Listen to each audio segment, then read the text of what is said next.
Lena, a curious 7-year-old, peered at her toast at breakfast.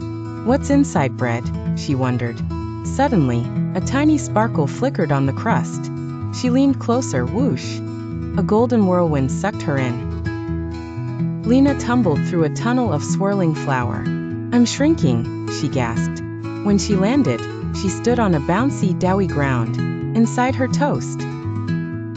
Above her, giant yeast bubbles floated like hot air balloons. A cheerful yeast spore named Breezy waved. "Hop on. We'll give you a tour." They soared over bubbly dough pools where gluten strands swam like eels. "Jump in," Breezy said. Lena cannonballed, splat.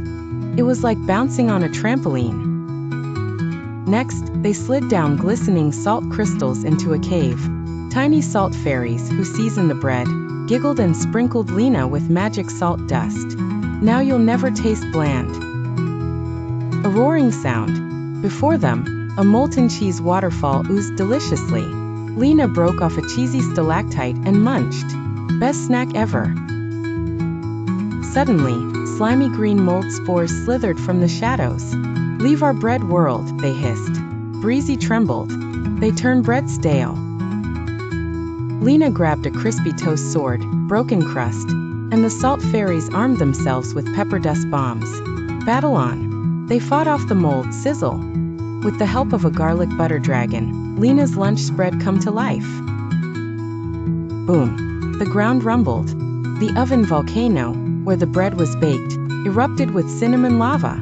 "Quick, escape before the next baking cycle," Breezy cried. They hitched a ride on a sugar glider, a flying raisin, that zoomed toward the crust's edge. The mold spores chased, but FWOMPH. A honey geyser trapped them in sticky goo. At the toast's edge, Lena stared into the abyss of the kitchen table. "How do I get big again?" Breezy pointed to a sesame seed elevator. "One wish inside."